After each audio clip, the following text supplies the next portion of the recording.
دلته چې راغلم پولیس ولاړو ما ته واپس شم ورته ویل د لاره کې بم یې ښودی شوی نو ما ته لاره کې بم پروت دی او د لار بدل کړو بس هغوی بیا هغه بم مو ویستو دا بله ټیک الله تعالی ناکام کو بیا په روز کال دلته زمونږ د کیمرو څه کسان وهلي وو بیا دې کې یو مونږ معلوم کوم راوچت کو نور کسان هم راوړه دې ما ته وویله چې په دې میاشت کې 4 کسان تا پسې دي کوڅې ته مونږ موټرسایکلو باندې راغلي یو تقریبا چې په دې یوه میاشت کې 4 پیرې تا پسې کله چې د دین خدمت کوئ مناسب دا قسم نصوص هغه په ذهن کې وساته بس تا ته څوک هم څه نقصان نشي رسولی نه درته مناسب انتظامیه رسولی شي نه درته مخالفین هیڅ څوک یې نشي رسولی دا یقین وساته چې د الله د طرف نه نو مقرر چې مقرر یې به درته هسې مرسي که کور کې نه مرسي به درته او چې مقرر نه وي بیا چې ټوله دنیا بل طرف ته شي حدیث نه معلومه شي تا ته هیڅ نقصان دا مونږ پسې راپسې وو مناسب راورسېده الله تعالی ورته مرو ښودله زمونږ سره 2 ملګري هغه چې مې زبانه نو زمونږ ملګري یم خو دغه و چې زمونږ د نوجوانان احناب دغسې فعال ملګري نه وو نو کوم چې هغه 2 ملګري وو شهیدان شو کوم چې مونږ 3 ملګري د نوجوانان احناب نه شو مونږ 3 واړه بچ شو زما خو مناسب دغه هم راځي به دیزي کې ګولۍ رانه نوتې وه په دې وتې وه او بیا چې الله تعالی بچ کوي دا ګورئ مناسب یو ګولۍ دلته وتې وه په دې باندې دا د ناب خاپ وسم شته دی د دې نه آر پار ګولۍ وتې وه هډوکی نه و مات دیزي کې یو لګېدلې وه په دیزي بیا یو د شانه په دیزي لګېدلې وه د مرۍ سره یې وتې وه یو د لاس سره دلته د پتون کې هم آر پار یوه وتې وه مناسب دلته خالص دا هډوکی لګېدلی و غوښه یې وړې وه په دې یو ځای کې مناسب یوه ټانکه ماته نه ده راکړې یوه ټانکه هلته چې لاړو نو دوی هغه ډاکټران هغه پیشنټر ته زه دننه کړم نو زه خو پوه وم برسه مې کاته په هوش کې وم مناسب زه بالکل نه یم بېهوشه شوی یو سیکنډ لپاره په دې کوم وخت کې چې مونږ ولګېدو پراته وو نو ما هغه امداد الله مولوي صاحب دی ما وکتو چې دی هم هوش کې دی نو دی ته مې په لاس اشاره وکړه پراته وو څوک نه خبر مونږ نه نو دی ته مې اشاره وکړه ما ورته چاته رینګ وکړه چې څوک راشي اوچت خو هم کې وسو هغه کسان وړوکي کمره وه 5 کسان پکې پراته وو نو بیا د هلته ډاکټران چې وو دیو په دې سوچ کې و چې دلته سوری وکړو پیپ ورښکته کړو د ساه خو بیا چې وکته ویل نه ګولۍ وتې ضرورت نشته دی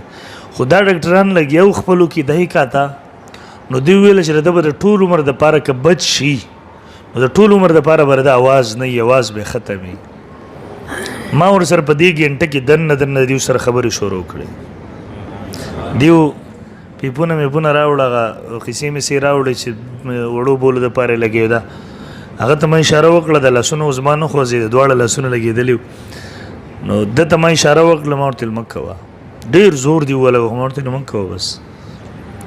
نو بیا طالبانو په ګیټ کې په زور راننوته نو بیا ډاکټران منع کړه ورته مه لګوه بس د زموږ استاد دی موږ هر څه خدمت کوو بس مه لګوه بیا دیو ته مناسب دیو صرف دومره کړي ما ته پټۍ کړې ده بس نور زیاتي هیڅ شی نه دی کړی دی ما له یو ټانک هم نه ده راکړې بیا د روژه کې زه ورغلم یو ډاکټر ته پروفیسر دی د کمپلیکس و مشر سړی دی زه ورسره کېم د ټوله معاینه وکړه د مرۍ ډېر په تعجب سره ما ته ویل ژوند کې زه پیله ځل دا کیس ګورم چې په دې څوک لګېدلی دی په دې باندې ګولۍ راوتې دی او دی بچ شوی دی نو بیا ما ورته اخره کې ویل ما ورته ویل ډاکټر صاحب اوس پابندي خو نشته دی درس بیان بل شی نو دی داسې په سوچ کې شو ما ته وایي مړه چې په دې کې تا الله تعالی بچ کړی هېڅ پابندي نشته دی کوه او بیا دا مخکې به ما مناسب دغسې کوله پرهیز به مې کوو یخو اوبو نه غوړو نه په وریجو نه او مستو نه اوس د لګېدو نه پس مناسب و 4-5 ګنټې درس 5-6 بیانونه ورسره او دغسې نه مناسب په زور سره سکل پرهیز هم نه کوم د هغې نه وروسته الحمدلله مرۍ مې ټیکې مرۍ مې دغسې نه ده شوې زه په سټیج کښېنم زما د مرۍ ونښلي نو د هغې سره اکثر ملګري ما ته ووایي مرۍ دی مسله شته درته هغې نه وروسته ښه ټیټ شوې ده مثبته شوې زه کې داسې ورځ یو بل خطیب صاحب ناست و نو هغې ډېر په تعجب سره کاته یو ځای م روټۍ خوړه اچاولم ما خوړه ماسته مې هم خوړل سن ما ته ویل ته پرهیز نه کې ما ورته ویل نه کوم پرهیز ساته وای اوس دا د الله تعالی نعمتونه دي دغه په ځان بند کو نو ګوره چې کم تکلیف الله تعالی نه لیکلی تا لپاره اته ته نشي رسېدی دلته بیا په دقه کال باندې رمضان او زه ووتم یو ختم ته اډهګي شیخ صاحب د تفسیر ختم و نو هغوی خپله رینګ وکړو ورځ مخکې نو بیا زه بیمار وم خو ورغلم ورته واپس چې راتلو نو ما سره هغه ډریور ناست و په دې لاس لاپیل هلته دې اډوک کې مسله وه نو خپله خو مې ډریورنګ نه شو کولی خو ده ته مې ویله روژه وه د ډریور ته مې لره بخښو ما ورته زه ته تاو شه مه راتاویږه دی خو مې زه خپل ځي ته تاو شه تا بل ته زه کوز کړم زه به خپله ګاډی راولم کسان را سره دی ډېر کلک شو ما ته وایي ته به څنګه راولې دا خو د ما ورته نه ته ځه دی مې په زور تاو کو بیا دغه ځینې مې کار هم نه و دغسې لاړم د صدره پورې واپس راغلم دلته چې راغلم پولیس ولاړو ما ته ویل واپس شه ما ورته ویل ولې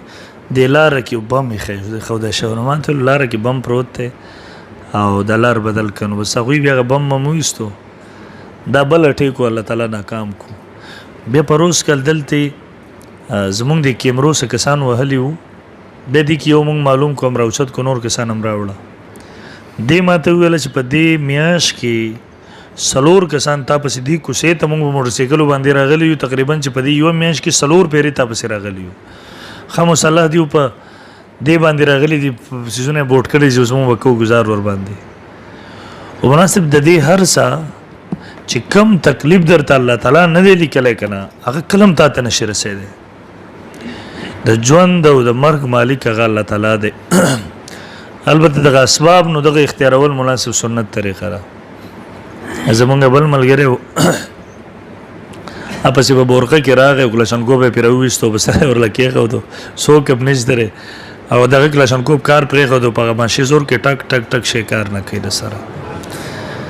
نو چې کله د دین خدمت کې مناسب و بې ذهن دغه ولره بس چې الله تعالی کم تکلیف د تا لپاره لیکلی دا به کور کې هم در رسېږي چې کوم الله تعالی نه یې لیکلی که نه د ټوله دنیا راجمع شي تا ته یې نشي رسولی عزت او ذلت مرګ او ژوند د هر څه د الله په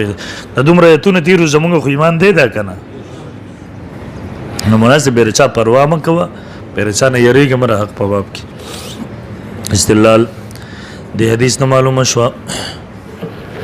چې ما فوق الاسباب سوال کول او امداد غوښتل بیا دا وه دا کله چې واقع وشوله زما ذهن دا و مې ګوره چې کوم ځای کې وو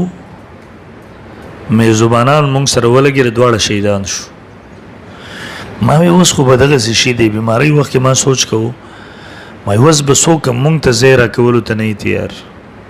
لکه اوس بار سړی یېرېږي چې اوس موږ ته مصیبت جوړېږي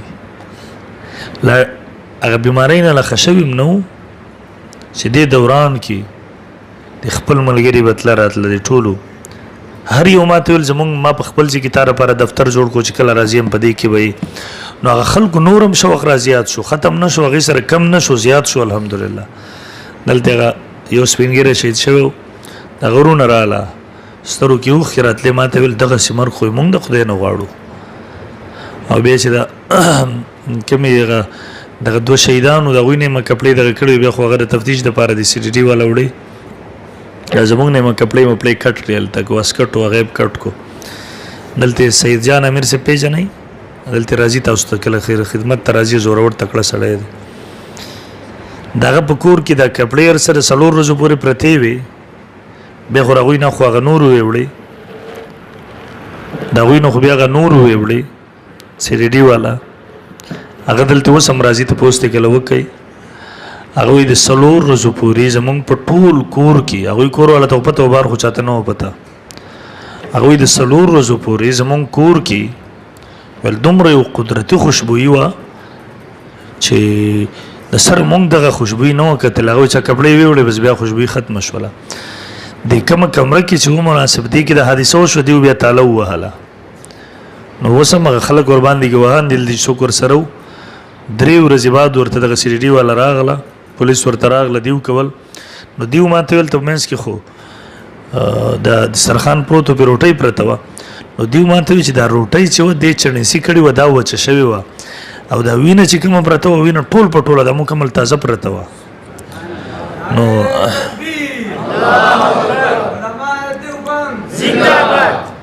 نو مناسب د حق د پاره قرباني ورکول چې مونږ دا جذبه نه لرو